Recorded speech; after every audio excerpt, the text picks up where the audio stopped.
The Martin Family. Disappearance. The Martin family of Portland, Oregon, United States, disappeared on December 7, 1958, in the Columbia River Gorge during a day trip to gather greenery for Christmas decorations. The missing included the husband, Kenneth Martin, aged 54, his wife, Barbara, aged 48, and the couple's three daughters, 14-year-old Barbara, Barbie, 13-year-old Virginia, and 11-year-old Susan. Several months after the family vanished, the bodies of Susan and Virginia were discovered downstream on the shores of the Columbia River, roughly 30 miles apart from each other. Police initially speculated that the family's car may have crashed into the river, though the circumstances surrounding the event could not be fully explained. Further complicating the case was the discovery of a stolen handgun and the arrest of two ex-convicts in the area the day after the family's disappearance. Investigators were unable to determine if the incidents were in any way connected. The whereabouts of Kenneth, Barbara, and Barbie remain undetermined, and their vehicle has never been recovered.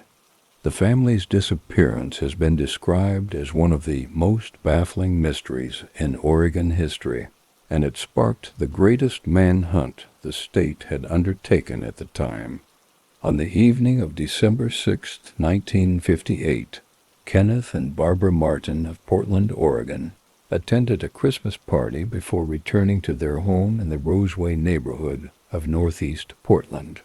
The couple had made plans for a day trip into the country for the following day. In the late morning of Sunday, December 7th, Kenneth and Barbara left their home with their daughters Barbie, Susan, and Virginia in their 1954 cream and red-colored Ford Country Squire station wagon. Barbie, the eldest daughter, was a freshman at Grant High School. The family's eldest child, Donald, aged 28, was in the United States Navy and stationed in New York State. The Martins headed east for a drive into the Columbia River Gorge, where they intended to gather greenery to make Christmas wreaths and decorations. The knowledge of where the family traveled specifically throughout the day is sparse. Dean Baxter, a gas station proprietor, reported that he encountered the Martins when they purchased 5 gallons of gasoline from his store in Cascade. Locks around 4 in the afternoon, approximately 40 miles from their home in Portland. According to Baxter, he recalled their car continuing east after they had purchased gasoline. The family was seen again shortly after at the Paradise Snack Bar in Hood River, approximately 20 miles east of Cascade Locks, where a waitress named Clara York stated she served the family. Other reports from passing motorists indicated that the family was seen in an unspecified location on the north bank of the Columbia River in Washington State at dusk. On December 9th, Kenneth failed to report to his job at Eccles Electric Home Service Company, while Barbie was noted absent from her morning classes at Grant High School. Both Susan and Virginia were also reported absent by their teachers at Rose City School. The family was officially reported missing that evening by Kenneth's boss, Taylor Eccles. Police investigated their residence at approximately 11 o'clock at night, searching for any signs of foul play. The house had been left undisturbed.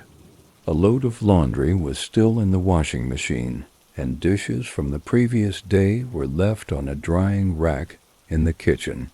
There was also a substantial amount of money in the Martins' bank accounts. Searches were undertaken by both Multnomah County and Hood River County Police, but neither were able to produce substantial leads. On the afternoon of May 3rd, the body of Susan was discovered on the north bank of the Columbia River, near Camas, Washington, roughly 70 miles west of the Dalles. Her identity was positively confirmed via dental records. The following morning, the body of Virginia was discovered near Bonneville Dam, roughly 46 miles west of the Dalles, also confirmed via dental records. Susan's body was taken to the Clark County Medical Examiner's Office before being transferred to Multnomah County in Portland for autopsies on both bodies to be performed. One of the technicians who had taken fingerprints prior to the autopsies indicated to the medical examiner what they believed to be bullet holes in the heads of each of the girls' bodies. However, according to the medical examiner's report, no such injuries were found, and the cause of death for both of the girls was officially declared as drowning. Traces of metal, including aluminum, were recovered from Susan's clothing. Interestingly, the spot on the riverbank where the drill rig encountered a submerged object, and where the car is suspected to have gone into the river, was directly opposite an aluminum smelting plant.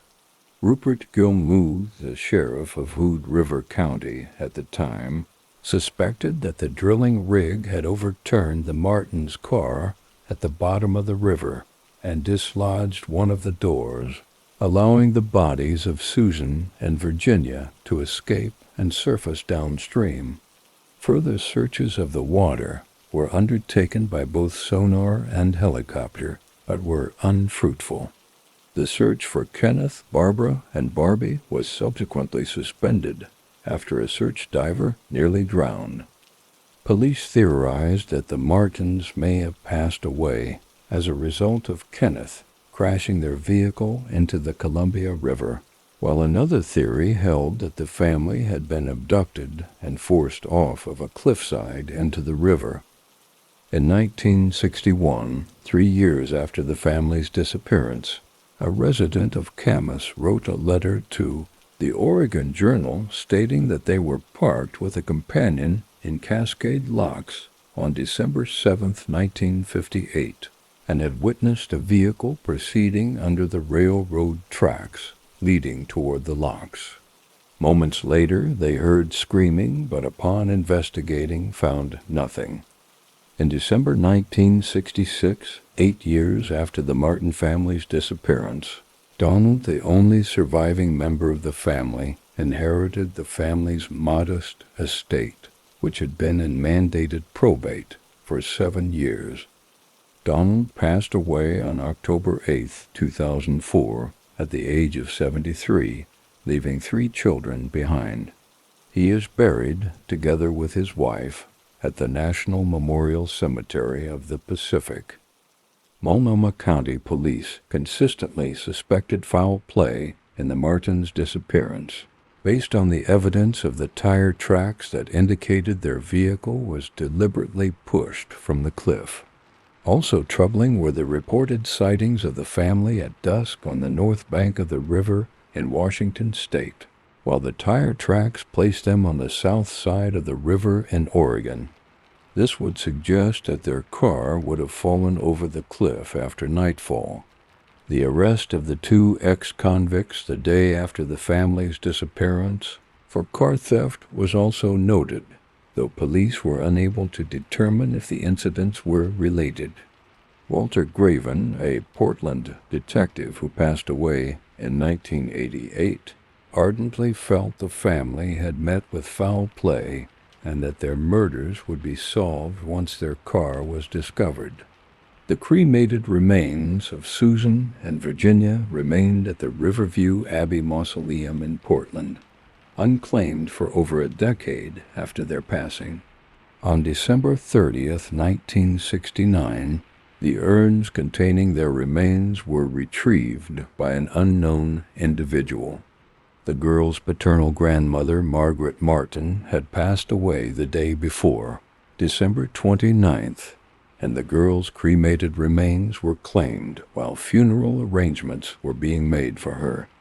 For most of the latter part of the 20th century, search efforts to recover the remaining 3 missing family members were not made. In July 1999, however, Oregonian journalist Margie Bull, who had become interested in the case, organized a dive search of the Columbia River near Cascade Locks, searching for the Martins' car. This search utilized new sonar, GPS, and LiDAR underwater acoustic technology, but ultimately proved unsuccessful. As of 2025, the remains of Kenneth, Barbara, and Barbie remain undiscovered, and their vehicle has not been found.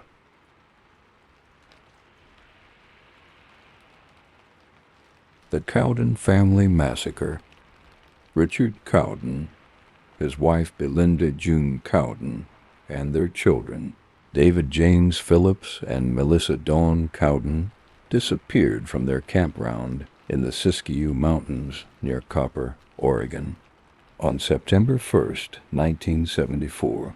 7 months later, in April 1975, their bodies were discovered approximately 7 miles from their campsite.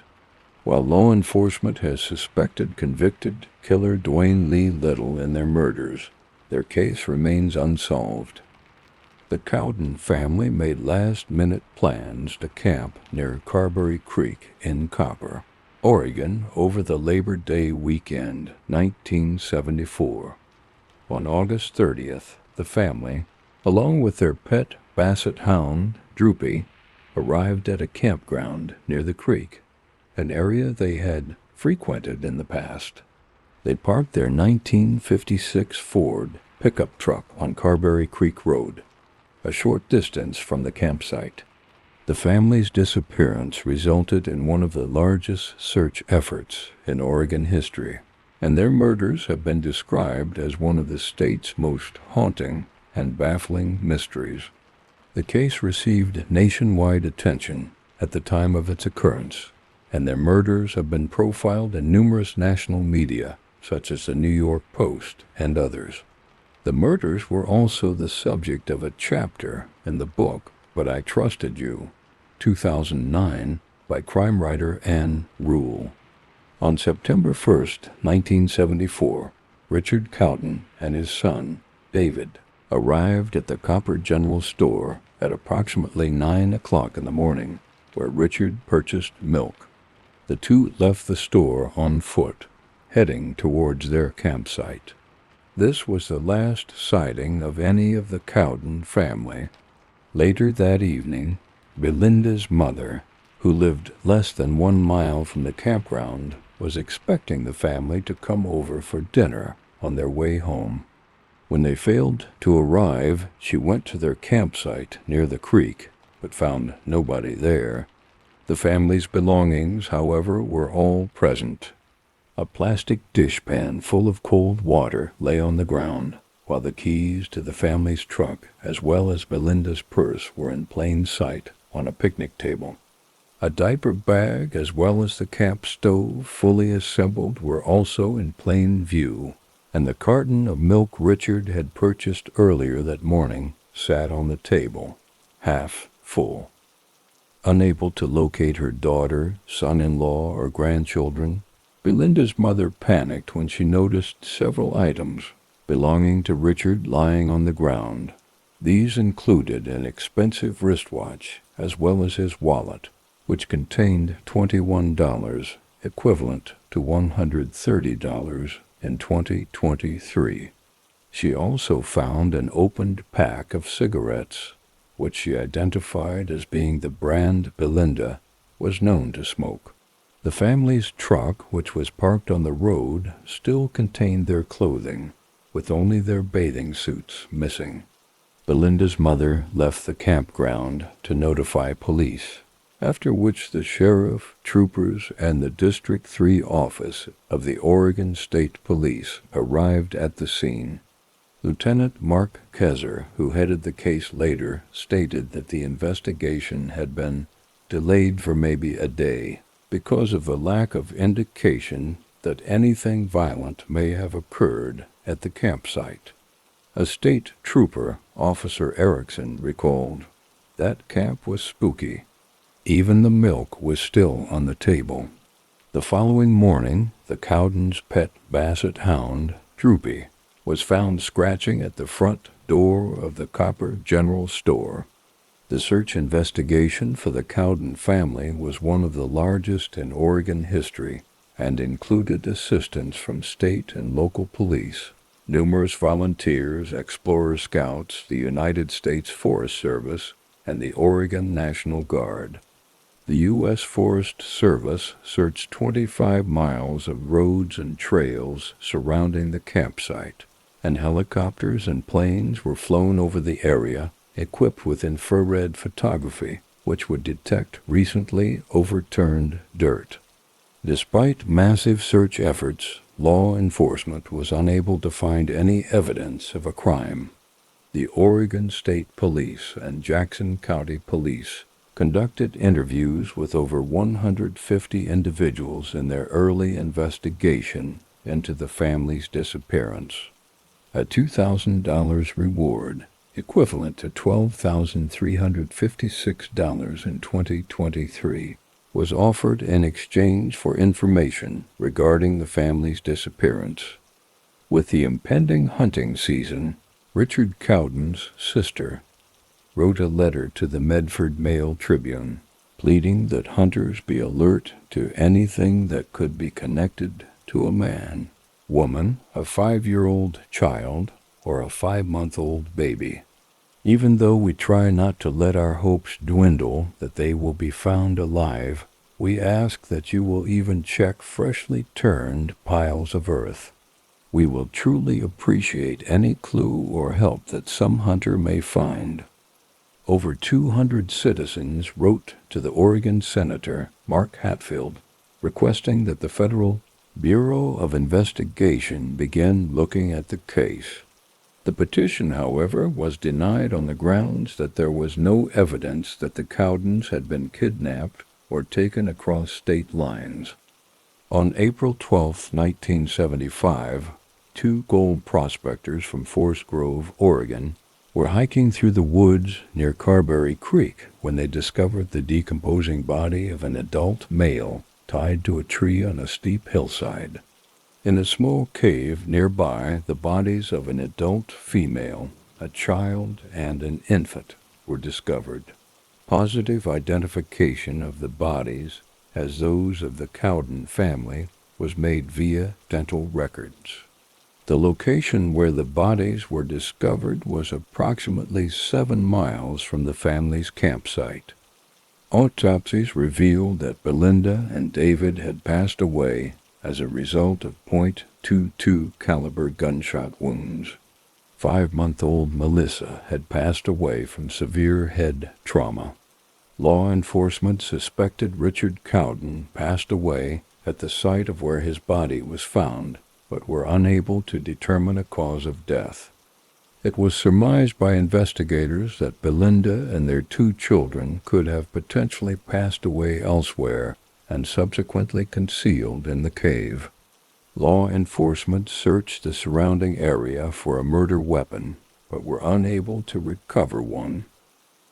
Interviews were conducted with numerous persons who were at the campground on September 1st. One family from Los Angeles had arrived at the campground at 5 that afternoon. While walking in the park that evening, they witnessed 2 men and a woman parking nearby in a pickup truck. The father recalled, "They acted like they were waiting for us to leave, and frankly, they made us nervous, so we moved on." Based on the location of Belinda's and the children's bodies inside the cave, Lieutenant Kaiser suspected that the person responsible was a local resident who knew the area and was aware of the cave location. Law enforcement considered Dwayne Lee Little, who was 25 at the time of the family's disappearance, a suspect in their murders. Little had been paroled from the Oregon State Penitentiary in Salem on May 24, 1974, 3 months before the disappearance of the Cowdens. At the age of 16 in 1964, he sexually assaulted and took the life of teenager Orla Faye Phipps. State police were able to determine that he had been in Copper over the Labor Day weekend, at the approximate time the Cowden family disappeared. Little's girlfriend told law enforcement that she had seen him with a .22 caliber gun during Christmas time 1974. Police later suspected that the two men and woman in a truck reported by the Los Angeles family at the campground were in fact Little and his parents, as their truck matched the description provided by the family. Little and his parents denied any knowledge of the Cowdens' disappearances. However, a miner who owned a cabin nearby claimed that Little and his parents had stopped by on Monday, September 2, 1974, and signed a guest book he kept for visitors. Rusty Kelly, an inmate who at one time shared a cell with Little, later claimed that Little confessed to the Cowdens' murders. Despite the voluminous circumstantial evidence, Little has never been charged with the murders of the Cowden family. Their case remains unsolved.